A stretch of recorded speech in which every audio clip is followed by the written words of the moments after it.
Good evening, everyone. Welcome back to the weekly Armchair Sports Talk. This is your Thursday night instalment of Devil's Advocate. Let's go.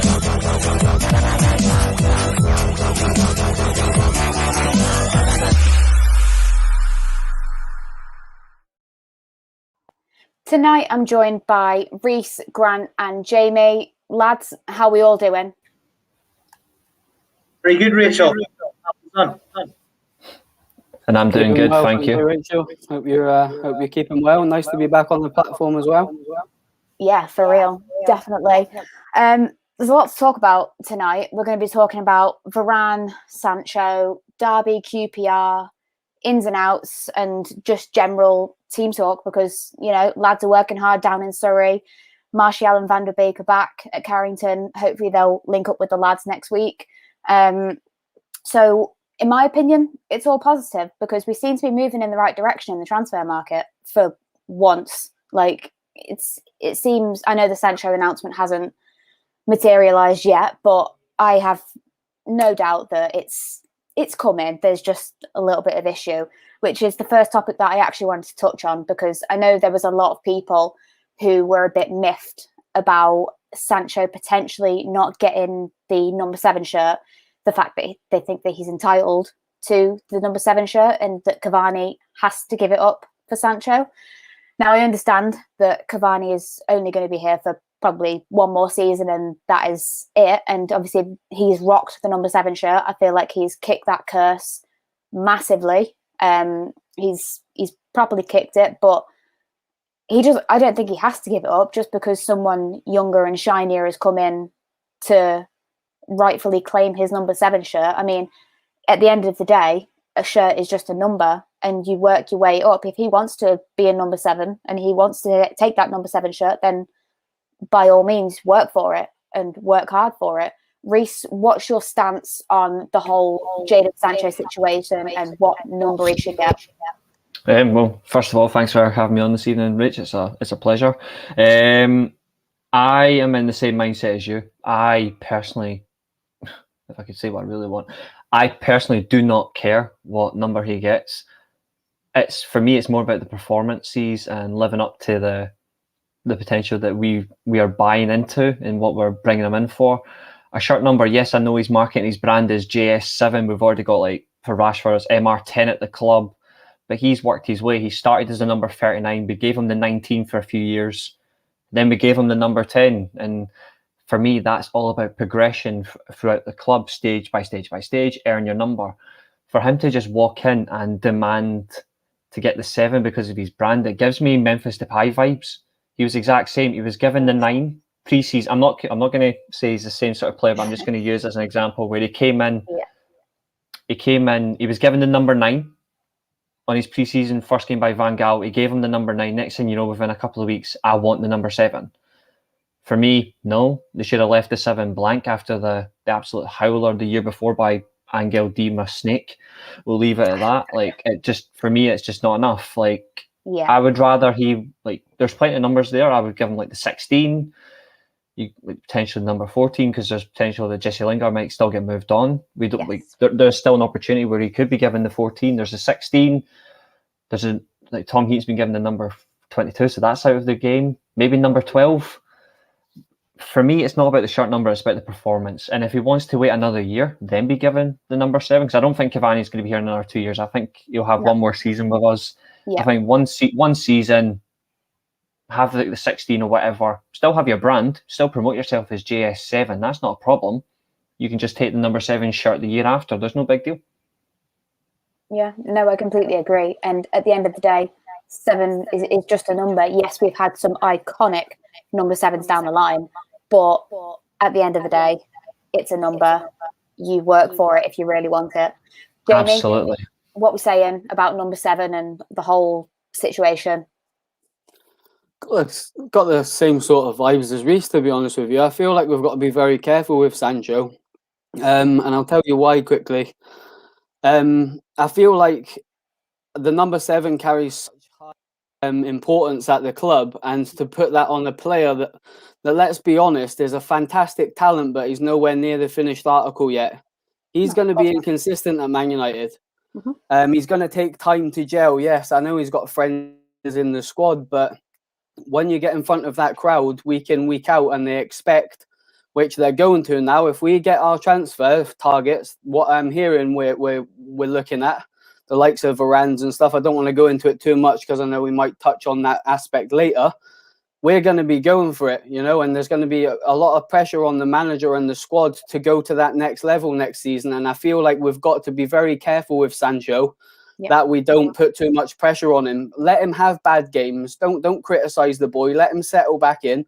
I know he was obviously at Manchester City, so hopefully he'll be okay in coming and locating back to Manchester. But I'm with Reece. I'm not too interested about the number. If he gets number 7, great. I think he's got the ability to live up to it. What a fantastic signing. And he is going to play for Man United next season. It's just a waiting game for them to announce him. They're waiting for the right thing to do because the club, let's be honest, are trying to get fans on side and bring up some big motivation for the crowd and the fan base, maybe with the new kit as well. But just let's be a little bit patient with him. He's definitely got the ability. He was brave enough to go to Germany and develop himself, and we've brought him back in for a very big fee. But let's just not talk too much about the fee. Let the boy settle in. Let him get into his groove, play his football without the pressure of that Stretford end putting on to him and expecting him to be a Ronaldo, because that's Memphis got the same. Oh, he's the second coming of Ronaldo. He's so comfortable on the ball. He beats men for fun, and it didn't work. So let's just be a little bit more patient with our younger players at the moment and let them develop. The likes of Greenwood, I see people criticising the boy when he doesn't score a one-on-one. Settle down. The kid's world class. Let him do his thing, you know. And I feel like a little bit of patience is due with Jayden, and I'm sure we're going to see an absolutely fantastic player, and I can't wait to see him line up against Leeds. I completely agree. And anyone who comes into a big club like Manchester United, you can't hit the ground running every single time. I mean, yes, Bruno has hit the ground running, hit the ground sprinting, if anything, but coming from a different league, obviously coming into a whole new bunch of players. Obviously, he's got friends in the England team, like, you know, Rashford, Maguire and Shaw. But essentially, it's a new team that he's never played with. So he's going to need time to adjust. And Evan says it perfectly just there. He should play the same regardless of a bit of plastic that's ironed on the shirt before the game. I completely agree. The number is completely irrelevant. Yes, if he is given the number 7 shirt straight off the bat, it could even put a little bit more pressure on the lad, because he feels like he has to live up to this massive expectation. And I feel like Cavani has lived up to that because he's experienced, he's world class, he's older than what Jayden is. Whereas I think if you give a young lad like Jayden this massive burden, I'm not going to say it's a burden, but it's kind of like this massive weight on him, it could hinder him. But at the end of the day, it's a number, and like Evan said, it shouldn't mean shit. Grant, are you in the same boat as us all, or do you want him so badly to have that number 7 shirt? No, I'm very much in agreement with the fellas. It's got Football Manager vibes, hasn't it? You know, we watch Football Manager and they say prefer number 7. I'm like, nah, just give them number 9. I'll give them number 25 or something like that. That's what I always do when I play Football Manager. I completely agree with what Jamie said. You know, Sancho is still in the developmental stages of his career. I thought he was in the fleeting moments we saw him at the European Championships, minus the missed penalty in the final. I thought he was very good. He's obviously went to Dortmund to further his development, and I think that will stand him in very good stead. You know, you mentioned there about Cavani, real leader. You know, guys who've worn number 7 at Manchester United, they have had to deliver, but they've had to deliver. They've had to be patient about delivering. If you put in performances, people will remember you about that, and then the name on the back will come from that. Look what happened with Beckham. Look what happened with Cristiano Ronaldo. You know, look at these guys. They had to once upon a time earn that right to get that number on the shirt. I think Sancho needs to kick on, needs to do his best, just stick in, and it'll come from maybe naturally in time. But early days, I want to see him on that pitch in red and playing some great football, because United could have a very exciting squad this season if what we're being led to believe is looking like shaping up to be an exciting team. No, I completely agree. And Evan hits the nail on the head again. We don't agree on much, me and Evan, but we seem to agree tonight, saying, look at all the great players that have come out of the club that didn't wear the number 7 shirt. Absolutely. I mean, it's at the end of the day, it is a number. So that's it. Just move on. Number If 2 he is a great one. Yeah, it is. If he wants to earn it, go forth and earn it. But you shouldn't expect it just because you're coming in as a big signing. I want to move on quickly to some of the comments in here. We've got Victoria's Secrets, who said also wearing the number 7 jersey will put added pressure on him. Best to give him a different jersey number and let him bed into the team and club before he earns the right to wear the number 7 shirt. I think we're all in agreement here. Number's just a number. Trevor is in the house saying, evening all. I hit the ground running once. Safe to say it wasn't nice. Nice. It was the same, Trevor. I can sympathise. I mean, I fell over a few times while running, so yeah, definitely. Never knew Reese was into baseball, and there's me thinking Dan James pajamas are coming out tonight. Where's that England shirt, Reese? Do you remember that? What England shirt? Oh, I kind of do. It's all right. I won't make him wear it, but as long as you just admit to me on stream now that England had a really good tournament. I already told you. This. Now you're making me say it in public. The hell, woman? Come on, Reese. For the good of all Scots, I'm a fellow Scot like you as well. Come on, just come out and say it. All right, this is what I'm going to say, right? This will end the argument now. I'm quarter Italian. We beat you in the final, but England had a good tournament. How about that? Oh my God. England had a good tournament. Bringing out well. any ounce of Italian that you've got in you. And England had a good tournament. At least I'm honest. Oh, someone kick him. Get him off. Just you do it whenever I'm in Manchester. Watch a game of football. Jamie, we've got a question for you. I'm hearing Mackay is linked with the number 2 job for the Republic of Ireland. Can you address the speculation? Is Mackay coming in? What, to Ireland? Oh, I don't know about that. I tell you what, Keane stitches me up sometimes, doesn't he? He's either Mackay out or Mackay in. I'm not too sure if he's on the fence, I think. So if he's listening, let's get it out here now, because I haven't been on here for a long time. What's this Mackay out stuff? And now we're back to each other. So whatever. I'm going to move on swiftly from Italy because I'm still mad. I still haven't eaten a pizza since. Sorry, Rachel. Very angry. So we move on. Parlo mio. We move on quickly to Varane. Obviously, a massive prospect signing. Reese, do you think he's going to get over the line? Do you think we can really do this one? Because I'm a bit skeptical. It is a conflict of interest at the minute. Is he coming? Is he not? For me, I actually do believe he is going to be signed. I'll actually give you when I think it's going to happen. I'm going to say 3 weeks tomorrow. 3 weeks. I don't think I can. I don't think I can wait that long. I think we'll get him before the season starts. If he's similar to Maguire, he'll probably be signed 5 days before the season starts, and he'll be playing against Leeds, and we'll probably win 6-0. I hope so. Genuinely hope you're right. I do see him coming in though, and I think it is the right signing for a position that we sorely, no disrespect to what we already have, it's not filled. It's not generally filled with a world-class centre-back. We have some very good defenders in there. We've got a great leader, Maguire, but around that you do need that quality in there just to give us a little bit extra confidence. We get Varane and that gives me confidence. It gives us a chance to send the young defenders out on loan, potentially see what we're going to do with Axel Tuanzebe. Is he going? Is he staying? I don't know. Mm-hmm. It means we can put Lindelof in a position where he can rest as well, because the man is said himself he's recovering from a back injury. And now he obviously had the Euros, he had a full season, no pre-season as well, so he's literally went a couple of weeks rest straight into a season. It's not been good for him. He can go into a third choice position where we can use him in games that matter. It also lets us buy properly if we are going to use him, if we're not going to sell him. At least with Varane coming in, it gives us a clear-cut position. Mm-hmm. So yeah, I definitely see Varane coming in sooner, hopefully, rather than later. I completely agree.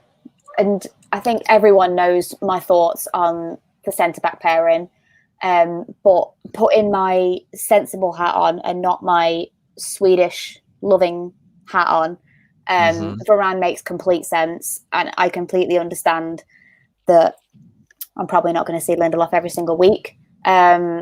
So, you know, it's just one of those things. But I mean, it's all for the better of the team. I mean, Varane is world class.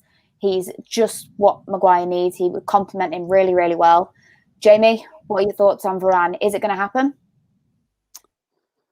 I believe it's going to happen. The reason why I'm confident enough to say that is they seem to have all their eggs in this basket.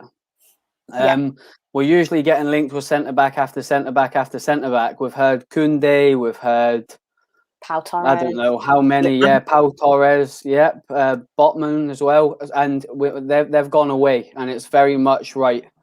Varane, this is the player that we want. This is the player Ollie wants, and finally, if we do get this deal over the line, it will show initiative to the fan base to show that we want to be the real deal again.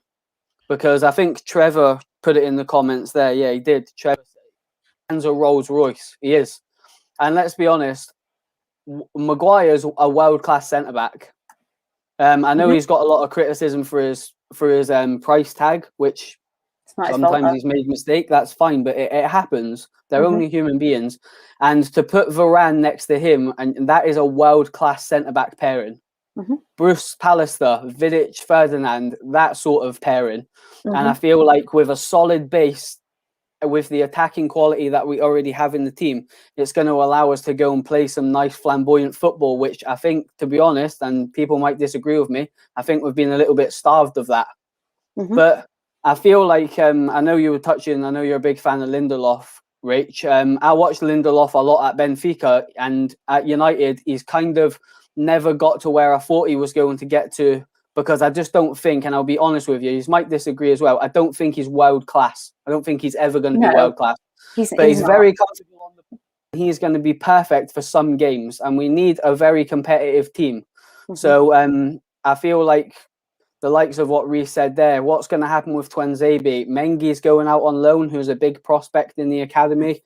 What we're going to do with Eric Bailly? And I feel like Solskjaer's looked at the squad as a whole and thought, if we can get a world-class Rolls-Royce centre-back next to the Rolls-Royce we've already got, with the arrogance and confidence of a Henderson, who's apparently going to be number one, you look at them two, and then what that gives you, without even thinking about it, is that gives you the ability to not have to play two holding midfielders, because you've got two world-class centre-backs. And Varane's very pacey as well. Yes. I think Varane, and I'm not just saying this because he's close potentially to come to, I think Varane is the best, or if not the second best centre-back in the world, behind Van Dijk. In my opinion, he's that good. And the fact that United are going the very best is a very good inkling as to where they want to go now. I think the hammers hit the nail on the head with the transfers now for United, because we're looking at some serious players now. And maybe the owners, I'm not going to sit here and be thankful that they're going in and trying to buy the creme de la creme, because we should be doing that in the last 16 years. So I'm not going to sit here and say, well done, Glazers. The complete opposite. I'm still Glazers out, and I will be if we bring Varane in. But it's nice to see that they're acting like a big club now, because we are a massive mega club, and we should be trying to attract the best of the best, like we did with Ferdinand when we went and got him, like we've done in the past. And we're building a very competitive team now, and we just need that final little icing on the cake in that centre-back. And I feel like if we can get the deal done, it will be the signing of the summer. I completely agree. Hashtag Magran for trophies, mate. That's all. Magran. I think I prefer Maguire. Oh, that just sounds too weird to me. Really? We could call it Renault Magan if you want. No, I think that's a bit weird as well. I'm just going to go to some of the comments quickly. Victoria's Secret's coming in saying we can't start the season with Maguire and Lindelof. It's okay, don't worry. If we are serious about mounting a legitimate title challenge, Varane will be a bargain at the price being quoted. I completely agree. Contrary to popular belief, I'm not that clouded and I'm not that deluded that I would back him over anything. But genuinely, it would be the best signing that we could make, even better, in my opinion, than Sancho. Because although Sancho is also what we need down that right wing, a centre back is one of the main frailties that we had last season.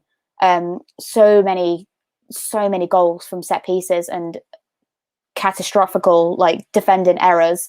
That obviously we've brought in that new defensive coach as well, working on set pieces. So it looks like Ollie has kind of identified that, okay, we're leaking a lot of goals from set pieces and defensive mistakes, and it's lack of pace as well, and that's what Varane brings to that side. I mean, Maguire and Lindelof, they might as well both be going at the fucking speed of a dump truck. I love them both, but they're still not very pacey. But having Varane next to Maguire would be a massive upgrade. Massive. And can I just you seen the comment from the Chelsea fan TV? Sorry. Oh, Ankit's comment. Varane is a top 5 to 10, and I think Militao's better. No. Real Madrid were trying to get rid of Militao. They were trying to loan him to a Premier League team. I think Tottenham were interested in January. So Let's get some stats up on Varane, by the way. That's an interesting one. Live up to your name, Grant. Here's the important ones. Let's get some stats on Varane here, guys. 3 times a La Liga winner with Real Madrid, Copa del Rey winner, 4 times a Champions League winner, World Cup winner with France. What more do you want me to say about Varane? Like, fair play for someone's opinion. I'm not too sure who's behind that account, but Chelsea fan TV, fair play to your opinion. And if that's what you think, that's absolutely fair enough. But I strongly disagree with you on that one. But statistically, my points on why I think Varane is a very good signing. Let me just quote you Manchester United last season. In the 38 games of the Premier League, he conceded 44 goals. That is more than Chelsea. That is more than Arsenal, who finished 8th. It was only 4 less than Everton, who were 10th. Look at Aston Villa. They were only conceded 2 goals less, and they were 11th. So that was a big problem for Manchester United last season, just conceding too many sloppy goals. The only question mark I have of Varane is that relationship with Maguire going to work? I thought Harry Maguire was one of England's best players at the European Championships. I thought in the Premier League last season, there was a bit of expectation on him. Obviously, the price tag didn't help him. Of course it didn't. But I do think at times Maguire was playing with that price tag on his back a little bit. And I just hope that with Varane coming in, with that experiences I've just mentioned there of the success that he's won, that might help Maguire, but it could go the other way. It's going to be very interesting to see how that dynamic works. I actually am a bit standoffish on Lindelof because I don't really think the guy consistently has got it. I think there's a mistake in his game. And I think Varane has a bit more consistency. He's a bit of a leader in that was a big leader in that Real Madrid team. And I think Varane will be a threat, not just from set pieces, but he'll be very, very good defensively as well. I think there have been times where for France, he's looked a little bit uncomfortable. He didn't really have a particularly good recent time at the Euros. And I think he kind of struggled there at times. And that's something that does concern me a little bit. But, it will take him time. I think one of the guys on the Chelsea chat earlier on said that about Thiago Silva. And I think that was a very interesting comparison there because Thiago Silva is a world-class defender. When you come from PSG to go to Chelsea and then you go on to win the Champions League, he's done his job. It took him time. It took him a long time, but he got better as the season wore on. And I think if Varane does come, Manchester United fans will have to be patient because he won't be expected to get off the bat very quickly early on. Yep. It will take time. Mm-hmm. No, I completely agree. And I've said it before, there's a correlation between teams bringing in world-class centre-backs and world-class defenders and then closely followed by trophies. You look at Liverpool with Van Dijk, City with Ruben Diaz. It's I'm not saying that we're going to win a shitload of trophies this year. I mean, I hope we do, but I think that this is a step in the right direction to really, really set a cement in our team and kind of take us forward, whether it's, with Ollie or without. I love Ollie. I love him so much and I really hope he is the man to take us forward. But I understand that there are frailties in his management that, you know, some people like to play on. But I think that he can take us forward. He has to improve as well as the team, but I think he can see what we need. He's bringing in the right set of players, the right players with the right attitude, and he's identifying the holes in our team that we need, and he's filling them slowly but surely. Yes, we should have got Sancho last year. Yes, we should have done a lot of things last year, but the ESL didn't happen last year.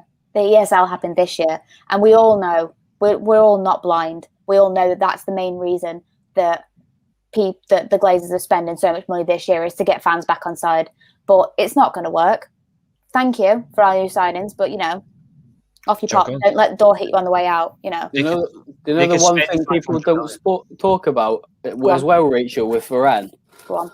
Like, in my opinion, obviously I like to think Man United's the biggest club in the world because I support them and I love them. Right. But for me, historically, Real Madrid are the biggest club in the world, I think, like globally.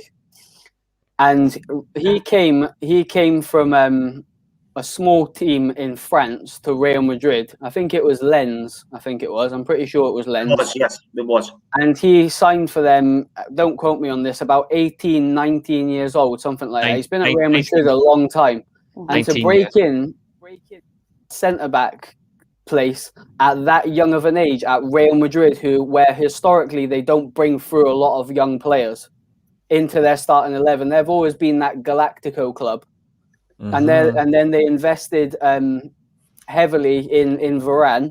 We were in for him at the time as well, and he went to Real Madrid. And to play for Real Madrid for the amount of time they have, with different types of chairmen that follow different structures in their transfer windows, as in, like, they've had the Galactico era, they tried to go down the younger route, and now they've switched back on the Galacticos a little bit more, being linked with bigger names again. And I feel like it's underrated and not mentioned so much about how impressive from a 19-year-old to go in and play for Real Madrid for how many years he has. Raphael Varane, whether he signs for Man United or not, is an elite football player. Yes. Top of the top, creme de la creme. And if he signs for Man United, he will become overrated very quickly. Because we know what happens when we sign quality players. They become not so very good by every other fan from every other team very quickly. But we know, and they say the streets never lie, we know he is the creme de la creme of centre-backs. Of course he is. No, there's no doubt about it. You wouldn't be a Real Madrid centre-back for a decade if they thought you were shit. Absolutely. Jose Mourinho brought him in, Carlo Ancelotti used him when they won the Champions League. Rafa Benitez used him. Lopetegui used him, then he got sacked. Zidane used him. Now Ancelotti's about to lose him, but under those are some of football's greatest managers. Yeah, you don't keep a player like that if you're shit. And of course, that very famous saying: "Strikers win your matches, but defenses win your titles." And how often in the past have Manchester United, as Jamie mentioned earlier on, had that great defensive partnership? Vidic and Ferdinand being the classic example of that. Yeah. You know, if we can get something close to that with Varane and Maguire, I think we'll be a tough proposition to beat. Yeah, JB in the comments knows. The last comment, JB knows. He knows. There it is. Definitely. If I was any rival fan, if Man United get Varane, I would be afraid. I would be very afraid. Because, I mean, we saw last season that our attack is terrifying. When they're on, they're really on it. Exactly. We've got so much pace and so much talent up top in, you know, there's lots of depth there now, and there's lots of kind of, you know, young kids. You've got Amad and Palestri and Elanga, and there's so much talent that is coming up through now. Obviously, to mention the normal ones as well, like your Rashford, Greenwood, like Cavani, Sancho. The list goes on. And if you want to add Bruno in there as well, because there's no doubt about it, he's insane, absolutely insane. Our attack is sorted, in my opinion. The problem is defence, and that's why we were never real title contenders. Sorry to come in. It is partly. The big issue I still have is, if Varane does come in, are we still going to play with 2 sitting midfielders?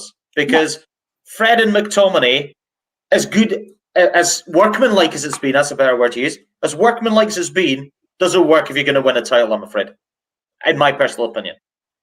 I think you play one or the other. And if you're going to do that, you need to have Pogba if he's going to be there, or Van der Beek if he's going to be there. You can't play 2 sitters, especially at home. You know, this is Manchester United we're talking about. We want to see, you having a go to try and win football matches, to be the dominant force, to take it to the opposition at Old Trafford, especially. Just a quick one, Rach, on the Chelsea fan as well. I think he's going. Just wanted to say on behalf of us, I haven't been on this platform for a long time, but it's always great to interact with people. So it's always nice to see people putting comments in. Just because you support another club, that doesn't mean nothing to me, fella. I like football just like all the others on the panel. So if I misread your message earlier, I do apologise. But Militao and Varane, but always good to see people in the comments. I think he was referring to last season, really, on a whole. Sure, but, really appreciative of people getting involved, so that's always nice to see different people asking questions and stuff. So big up to you, mate, if you're still listening. What I will say about Militao is he has potential as well, but he's not there yet. That's what I want to say under that. Varane is. Yeah. Varane's there and done it. I just mentioned of his successes earlier on. World Cup winner with France, multiple Champions League titles, multiple La Liga titles. Jamie mentioned he's one of the best centre-backs in world football right now. I couldn't agree more. Van Dijk maybe is, but Van Dijk's been injured for 6+ months. So, how far off the pace is he going to be?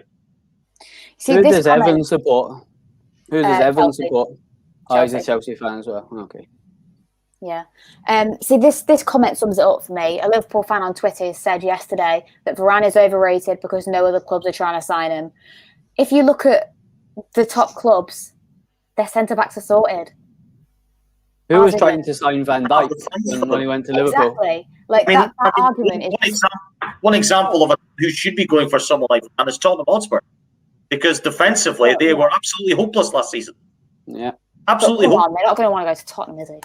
Well, what I'm saying is that, United, you mentioned this earlier on, Rachel, have identified... Solskjaer has identified that they need to strengthen defensively. Yep. It seems to me that you mentioned there that either other clubs don't know if they need to strengthen there or don't have the funds, and they know they have to strengthen there. I mean, you have to look at Tottenham and Arsenal, although I said Arsenal earlier on had a good defensive record last season. Arsenal gave up so many chances last season. I was amazed they conceded as few goals as they did. Yeah. But Tottenham were the key one. They conceded far, far too many goals last season. That was the guy or someone of that ilk they should have been going for. But if United get them, that's a bonus to us, in my opinion, above them. Some great comments, by the way, tonight. Yeah, you guys are absolutely smashing it in the comments tonight. Thank you so much for getting involved. Evan says, I wouldn't be that afraid of Varane, to be honest, or United specifically. On paper, you'll have a decent team. The other big six have brought in players and developed up others as well. I think this season is going to be a massive, massive competition, and I am here for it. The last 2-3 seasons have been shit because they've been won by Christmas. It's boring. That's a funny comment from a Chelsea fan, because no one, and quote me if you disagree with me, Evan, more than happy to hear your feedback on this one, but no one feared Chelsea last season, yet you've won the European Cup. I didn't fear them. I said when they got to the last 16, they would get to a Champions League final, though. I want to ask Evan a question in reply. Would you rather have Rafa Varane or Ben White? Because Ben White's just signed for Arsenal. Now, I'm not being funny here. I don't think Ben White is worth 50 million quid. He's mentioned Ben White. Potential, aren't they? I don't think he's worth 35 million. That's how far I'm going to go with him. He's going to get the exact same treatment as what Maguire has gotten, because he's come in, he's got a massive price tag. He didn't play in the Euros, like in the main games.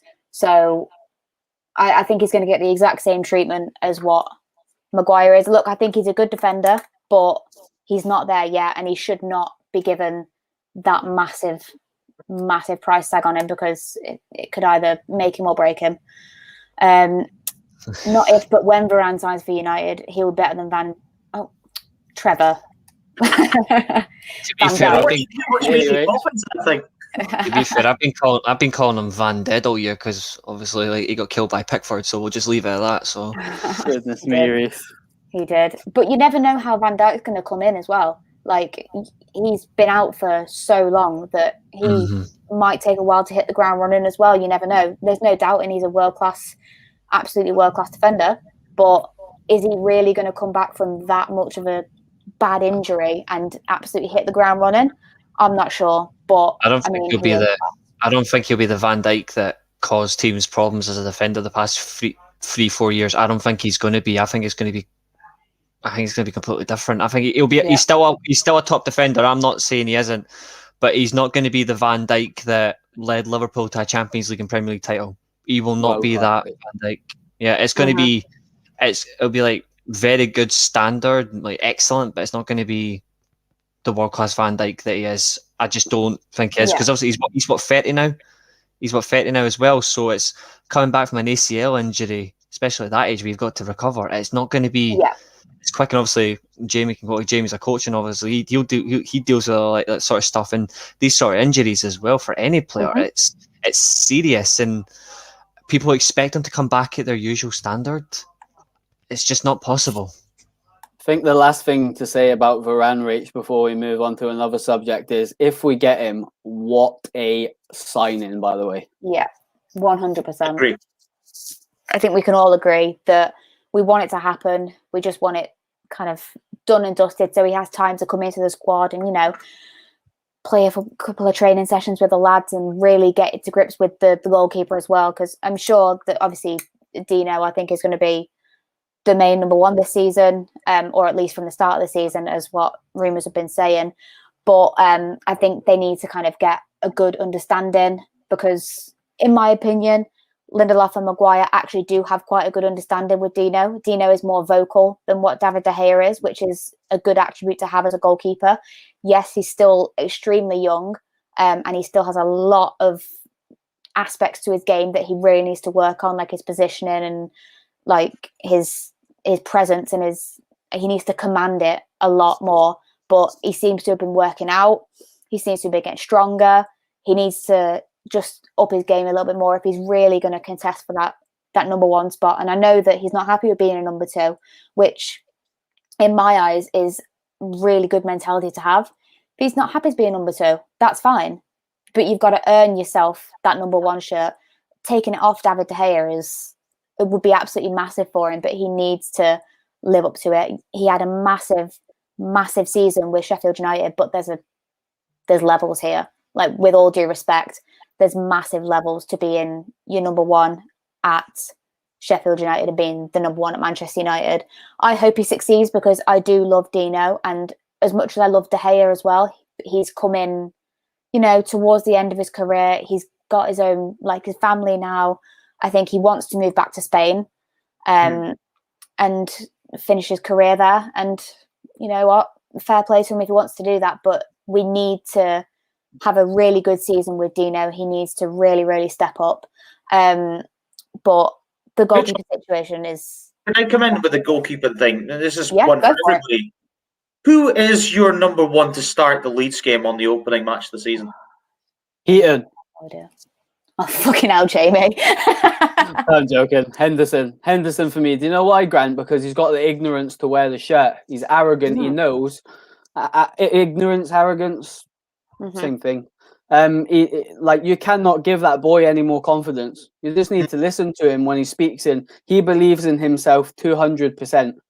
And I think football's adapting, and if we are going to bring in, I'm not going to touch on the centre-backs more, but it's got relevance to what we're talking about.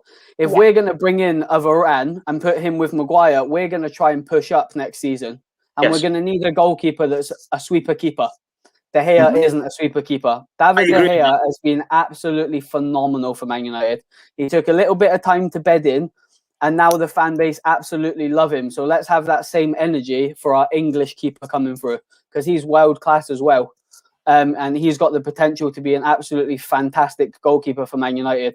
And the one thing I like about him is he fits to wear the shirt, whether he does or not. He believes, and that's 70% of football.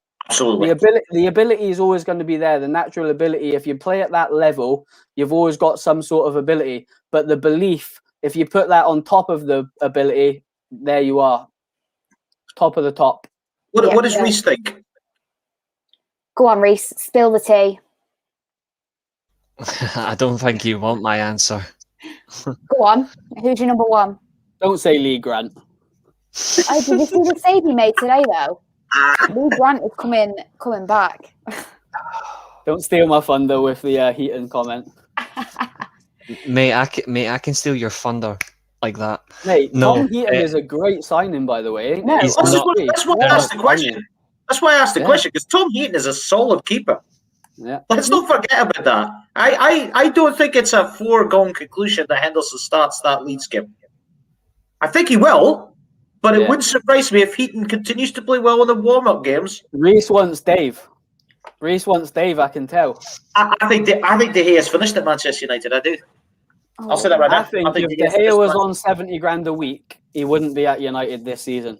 Correct. But he isn't on 70 grand a week. If a Seville, a Valencia, not necessarily Atletico Madrid, because I think they've got the best goalkeeper in the world, All Black. But a team around the top sort of 4, top 6 in Spain, if De Gea was on 50 to 70 grand a week, the Spanish teams would sign him. But he's not, so that's why he's still here. Don't think he wants to be at Man U anymore. And I'm not going to sit here and criticise Dave. He's absolutely amazing, and I love him. I agree with that. I take it it's Keen's point in the chat about De Gea. I agree with that comment. It's unfortunate because I'll ask you, Rachel. Are you for Henderson? it's hard because it's hard to look past the attributes that De Gea brings. Like he's insane with his feet, but he's not very commanding anymore. Not good on the ball either. No, he's not. And his distribution has not been fantastic either. Whereas you saw with Hendo last season, he was involved in, I think it was 3 by the end of the season, 3 goals he was directly involved in. Obviously not assists, but if you want to call them pre-assists. I think he has, I agree with you, Jamie. I think he has the attributes to be Manchester United's number one. I just think he needs to mature a little bit more. So having Dave in there, and in my opinion, Dave, I don't think he'd be happy to be a number 2, but I think he will. He will be. He won't necessarily like it, but there's no way that we can sell David De Gea because his wages are astronomical. No other club can afford to pay him right now. So I think he stays on the bench. He plays the cup games. He plays the Carabao Cup or the FA Cup. Yeah, and he comes in and he does a job. He's proved that in that, was it the AC Milan second leg last season in the Europa League? He proved that he's still got it in his locker. He is still, on his day, world class. Absolutely no doubt about it. I love De Gea. I think he's a United legend. He dragged us through 4 seasons by the scruff of our necks. He dragged us through those seasons. We would not have got anywhere near the points tallies and the positions that we did without him. So that's an interesting point, Rachel, what you've just made there. Sorry to butt in because I don't like cutting people off. But you know, when you said there, he dragged us up. But do you remember when he first came and he was very frail? He was nervous to come out for crosses.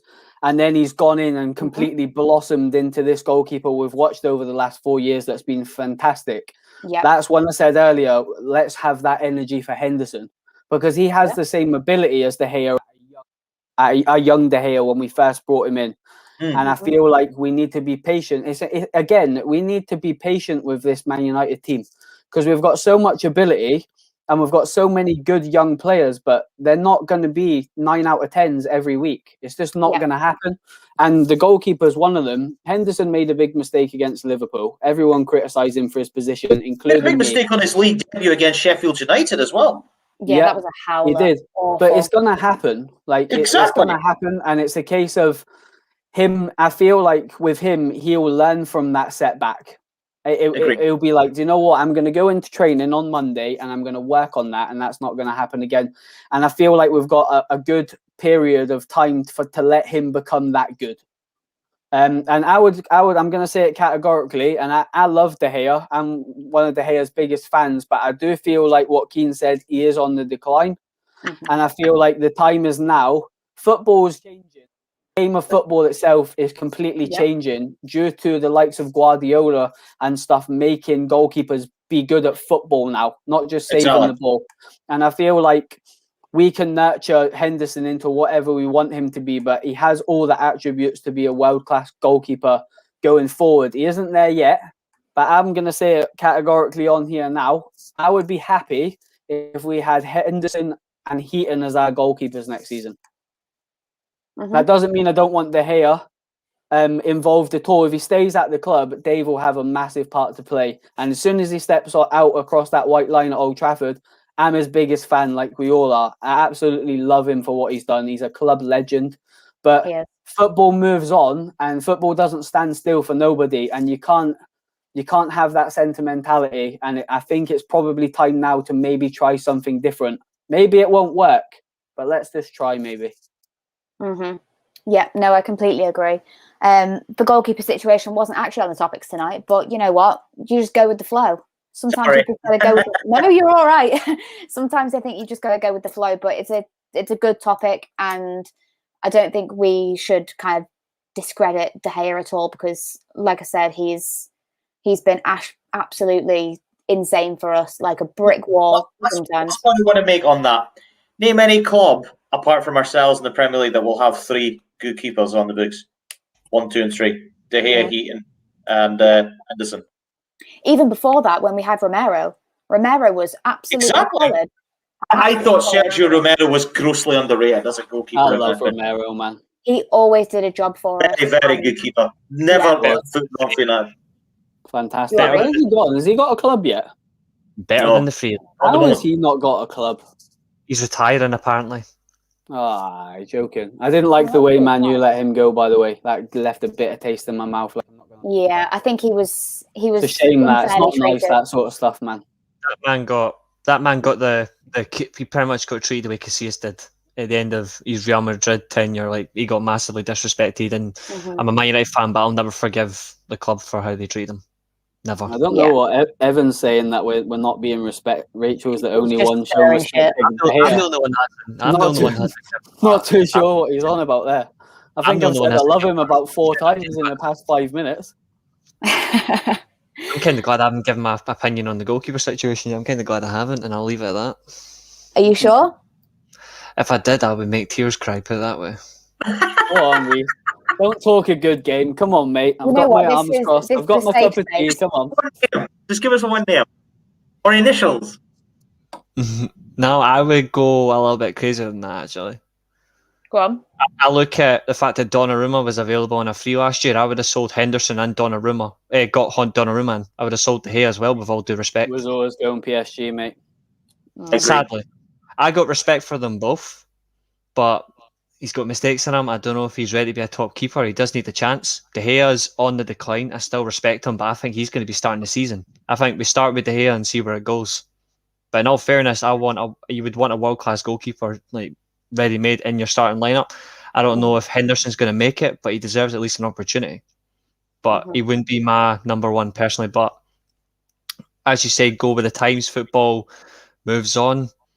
He at least has to be given a chance to prove himself, but he's not, with all due respect, he's not my number one. I would still start with De Gea for the moment. But if I had the choice, if it was me running the joint, I would have brought in a Donnarumma or an All Black, with all due respect. I think All Black's the best goalkeeper in the world. Like, I think he's absolutely fantastic. Yeah, I remember watching him when he was playing for Benfica B team, and he was absolutely incredible. And then he came in the first team and then got his big move. But yeah, that's an interesting take, mate. The Donnarumma one. I don't feel like Man United, and I've spoke to Keane about this as well before. We had a good chat when I first got to know Keane. I don't think United have been very wise when free players have become available. When do you ever hear Man United buying a free agent, bringing a free agent in? And look at the amount of quality that's available. Look at PSG's window. You know, I'm not saying we would have got Wijnaldum because he obviously plays for Liverpool, but there's so many good options if you look in that market and you're sensible.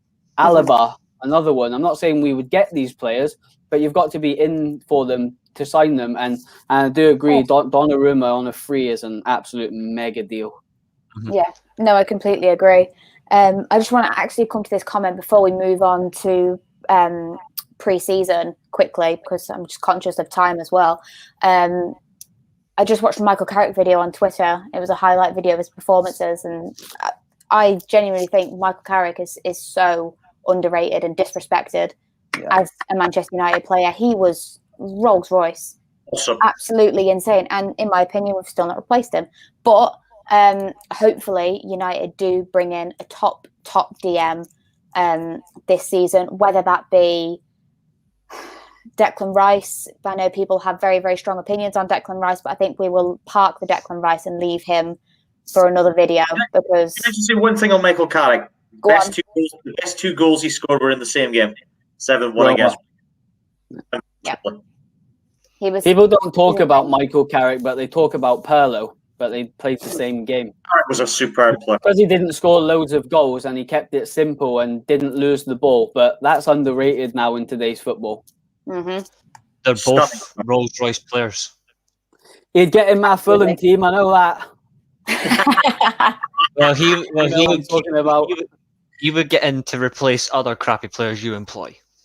Oh, he's put that one out there, has he? Victoria's Secret's just popping in saying, do you see the same scenario as last season where both keepers played a decent amount of matches? I think so. I think the only reason that Dino played as much as he did last season was because obviously David went home because his daughter was born, and that's why he was gone for that extended period, and he was kind of forced into the team that way. But I do think we're going to see a bit of balance. There'll be some matches where I'm sure Ollie will switch it up and he feels like David De Gea can come in and do a better job. There'll be some matches where Dino would be the favoured pick, but I think we all just have to, wait and see what's.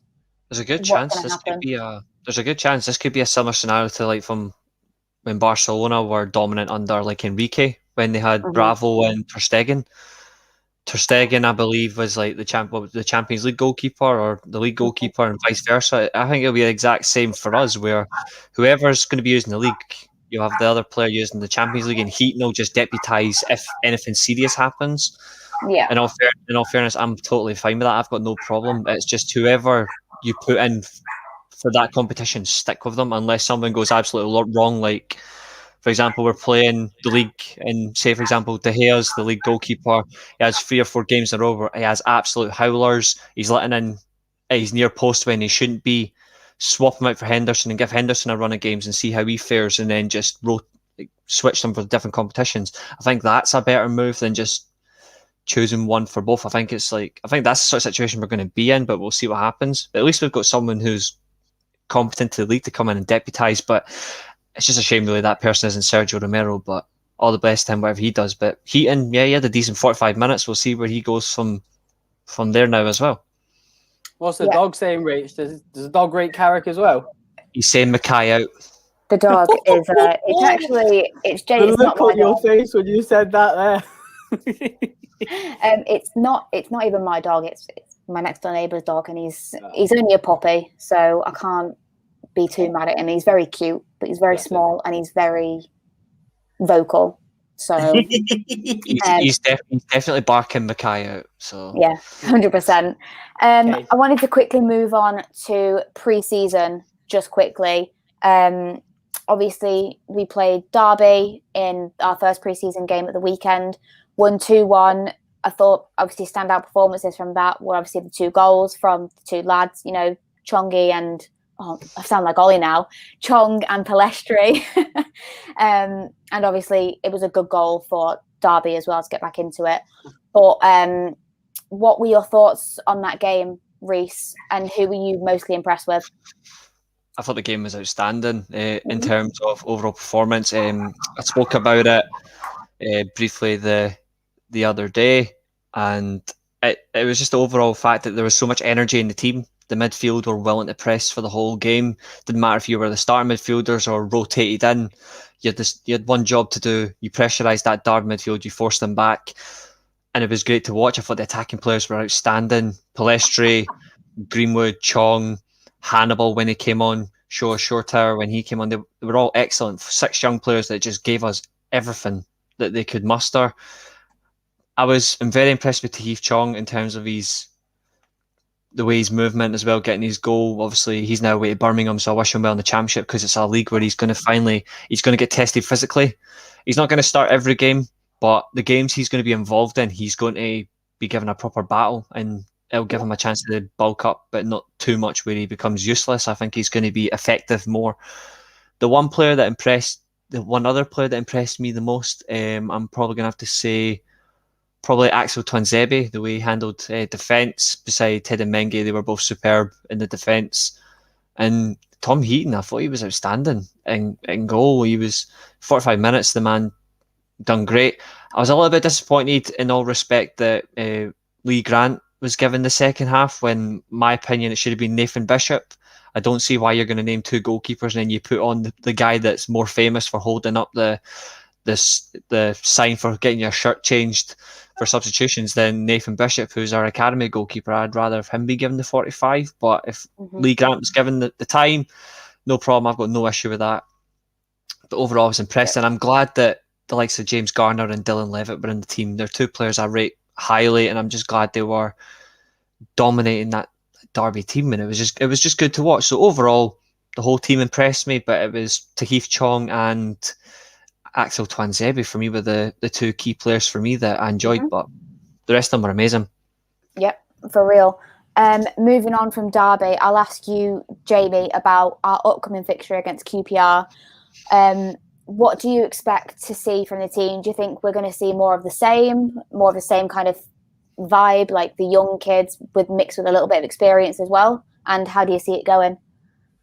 Yeah, I just think Ollie will be looking to get minutes in the legs of the players. We're putting a lot of work in on the training ground. Obviously, Instagram showing little bits and pieces, which looks quite positive. It's nice to see them, all the group coming back together now that the internationals are sort of starting to get back into the frame. And I think he'll just be looking for minutes and just to try and get that get the ball rolling again, so to speak. I was really impressed, like Rhys said, with against Derby.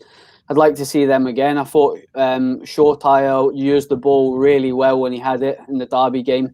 Palestri looks like a quality little player, although I think he's going to go out on loan, which is understandable for his development. Because, I think he probably does need it. It's a shame, though, because he's a very traditional, old-fashioned winger, and I feel like we do have that. Daniel James, but Daniel James's end priority can be a little bit wayward sometimes. Just going on, when Rhys was mentioning Chong there, I personally, and people might disagree with me, I think there's a player in there. I don't think Chong has a career at Man United. I just think there's far too many better players in that position where he plays now. We've got Palestri, we've got Ahmad, we've brought Sancho in. I just honestly can't see him. I think it's going to be a case of they'll probably loan him out until his contract's up. There's definitely a player in there, and I really hope he goes and does something. But going back to your point you asked me, Rach, I just think it's a case of he's going to rotate. He's going to try and integrate the players that have been away slowly back into the football and get them across the white line again. Try out different tactics. I'd like to see Tuanzebe again. I thought he was fantastic, and I can't get the PSG performance out my head. There's definitely a player in there. 100% there's a player in there. In that game. And he might be another player that goes out. But the thing is as well, and I was on a different platform the other day, and they were asking me about United's loan work. And I said, you have to have a development plan for these young players. There's no point just putting them out on loan. They need to make sure it's the right club where they're going to develop and come back to the club a better player. Now, shut your ears a minute, Rhys, but the example for this, I like Celtic. Anybody that knows me likes Celtic. I know Rhys is a Rangers fan. Let's not get into that debate, but look at Ryan Christie, and you'll be able to on this one, Grant. Went to Aberdeen for 2 years, come back, the finished article for Celtic. Him the best club in Scotland. It's all about the damn. I feel like sometimes you need that level head, and I'd like to think United are wise enough to realise the likes of Hugh Gill, maybe Hannibal, maybe Shortire, players like that, they need to be playing football. They can't just be in the under-23s. They need to go out and play against big, strong men that are 28, 29 years old in the Championship, League One. get them out to the right clubs, and actually have a plan in place to nurture these players, because you can have the best talent in the academy in the world, but if there's no plan and route for them to get into that first team, what's the point of having them at the club? And Hannibal looks fantastic, by the way. Mm-hmm. No, Brilliant I completely agree. Grant, are you kind of in agreement with the QPR game? Do you think we're going to see more of the same? You know, some of the young lads mixed in with some of the more experienced lads like Mata and Matic? I hope so, because it's a very exciting prospect. I'll tell you one guy that really impressed me, because I actually watched the game. I thought Ethan Galbraith did very well. And, you know, I follow a lot of Northern Irish under-21s and obviously the Northern Irish League. And, you know, obviously just always interested to see how he gets on and keep an eye on him. He was very impressive when he came on for Wan-Bissaka in the second half against Derby. I think there's a player there. I agree with what Jamie said, by the way. Players like Galbraith would, in my opinion, serve better going out loan to a championship club or a lower-end Premier club like Billy Gilmore is doing with Chelsea going to Norwich City. It'll help him get more game time, one, but also maybe help him on the international stage as well, get a little bit more recognition as well. Try and play himself in the team longer term. Showtime was outstanding. I think he's absolutely fantastic. Pilestri took his goal very well. You know, I really like him. And Tahe Chong played well. And this is a guy, in my opinion, who I wasn't convinced by him at all. I saw him in flashes a couple of times. I thought he had a lot of flair, but no real quality and no end product. But I thought he could go well in the Derby game. I thought he was really, really good. And you know, I actually thought we very nearly scored one of the best goals in pre-season in that match. I think, did we not hit the bar with an outstanding effort in the game? Which I think it was Jesse Lingard, wasn't it? That's right. Absolutely rattled the bar. Loved it. I'm a big lover of Jay Lings. I love him. I know most people don't feel the same way, but I love him. He's a Manchester lad. I just. And last thing on that as well. I really like Willie Fish when he came on, and he played the Wolves game last game of the season. Put that away, disgusting patter. He was really good against Wolves, and you know, even though he was only on for about half hour against Derby, he looked very sure.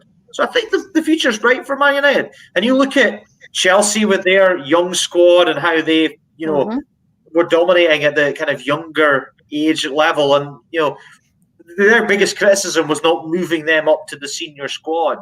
You know, people like Tammy Abraham only really got their chance under Frank Lampard. Maybe in the back of all mind, there's a bit of an opportunity for, well, if these young guys get their opportunities and they play well, then they might get opportunities from the bench and play themselves into the team. Like Showtime, I think he's probably the next one in the chain to kind of come through. But as I said, I really rate Galbraith. I think he's got massive potential. Every time I see him in a Northern Ireland shirt under 21s, he's outstanding. So much so that Ian Barraclough is going to be calling him up, I think, to the next Northern Ireland squad. He's that good. He's such a good player. I rate him as well. And the fact he played at right back, it's not as well. And that's not even what he's known for. He's a midfielder as well. So it just displays he's the next John O'Shea. Just not that. Just we don't know what sort of we don't know what sort of success he's going to achieve. But the way he's playing for us right now, he's being used just like John O'Shea. Like for his youth academy, he's used as a defensive midfielder. He's been used as an attacking midfielder, just a central midfielder for playing a 4-3-3. And now and now he gets 45 minutes in the senior team against a no nonsense championship level team. He's playing at right back, and he does a very good job against a former youth academy and player in Ravel Morrison as well. Exactly. Hats off to him. Like, fair play to him. Yeah, massive potential. Yeah, and I can't wait to see more of the lads kind of going forward in these pre-season games, because it's a great opportunity for them to kind of, if they're going out on loan or if they're trying to break into the first team, to kind of hit the ground running and, you know, really make a mark and really make a stamp on their career and say, look, I'm here to stay. I want to fight for my spot. And fair play to them. I can't wait to see more. I respected that from Palestri, because he was interviewed by MUTV and those were his exact words. He was asked about going back on loan to Alaves. As well. I was taking note of his English, because obviously he's only just recently, he's been here about 9 months, a year now, and his English has really come on. Like, so I'm really, really proud of him, and he's dead cute, and he's so little. He's a good lad. He's 19 as well, so I think Exactly. he's got so much. He's got so much for most him. importantly. You what? Sorry. I hope he goes out He's a loan as quality well. player, most importantly. He really is. It's nice to have I a hope little he goes cutie, don't get me wrong, but they need to be able to play football, and he definitely can do that. I hope For he real. goes out. I hope he goes out on loan, but someone in the Premier League, like a team that loves flying wingers. I would send him to Brighton, or I would send him to Southampton. I think a team that enjoys wing play as well, I think would be perfect for him. And then he can come up in the league and see how he fares, and then after that, return to us and see if he can get that starting 11. To be fair, he easily a young boy, isn't he? Exactly, 19 years old. And he's played first team football for the past 3 years. He's been at Penarol playing over there in Uruguay, and then he's obviously played in Spain. So the boy's young and he's playing first team football, which is great. Yeah. And he's got a top future for his national team as well. Uruguay, that's a no nonsense nation as well. And you look at the talent they've produced over the years. Mm-hmm. He has got an opportunity to make it. He just needs to have commitment in his game and want it more than anything. Like, you don't get anything just by entitlement. You've got to earn it, as we said earlier on by the show when we spoke about Jadon Sancho about the number 7. Just because you're branded JS7 doesn't mean you're entitled to our shirt number. And same with any Palestra, any young player, anyone, or even a senior player in the first team. Just because you've played X amount of games for Man United does not guarantee you deserve to be in the squad. You've got to earn your position.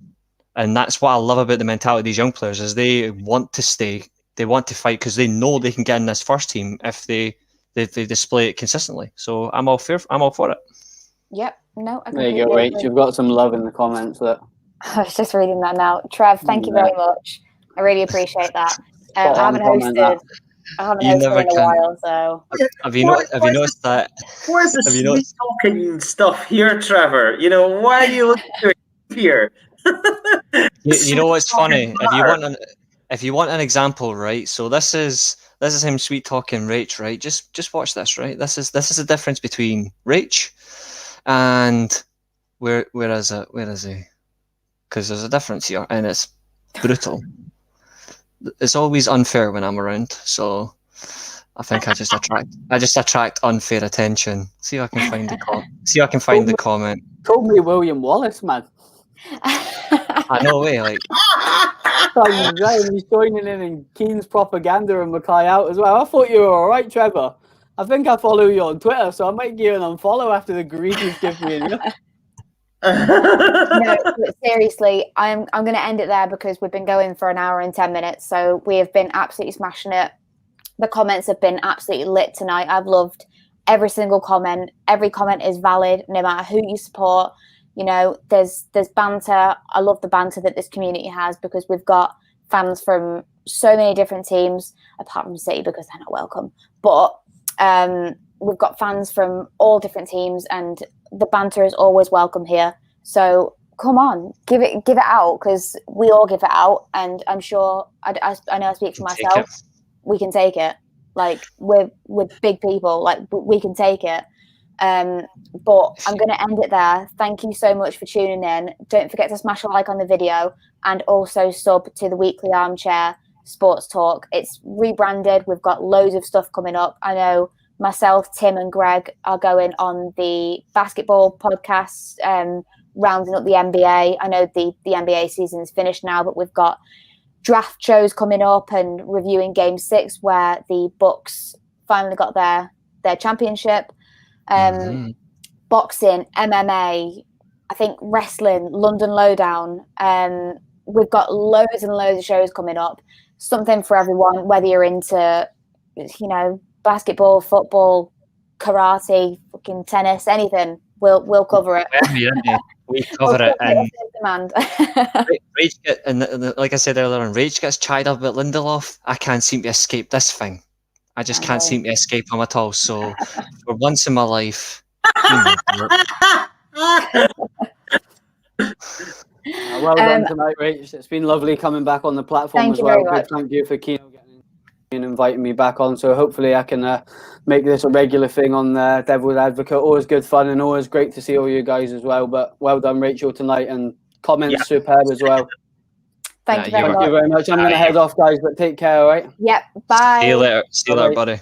I'm going to end it there, guys. Don't forget to sub to the channel and like the video and follow all of us on social media as well if you want to. My handle is RachMUFC7. Reese, take it away. R7UN1T3D. That's me on Twitter. You can also find me on the weekly Armchair Sports Talk. I am the host of the London Lowdown. I will be the host of the WWE pod that will be starting, I think, roughly it'll be just in August. It'll be roughly come up to SummerSlam. If you watch WWE, you'll know what I'm talking about. I'll be the host of that. You can also find me on Twitch, Reese_Lightning1997. Get some shocking, some gaming. And that's all, folks. Grant, do you want to shout out your socials? I love the Looney Tunes end to that. That was absolutely brilliant. I love Space Jam. You can find the doc. That is moi. Grant on Twitter. You can also find me at Instagram, StaroG91. And that is not how old I am. It's just when I was born. It's my birthday in a week and a bit's time. Just next week, next Friday, actually. Next Friday. Well, happy birthday if I don't speak to you. And I will end it there, guys. Thank you so much for getting in the comments and for coming on tonight, lads. I really appreciate it. Have a good one. Enjoy it. Later.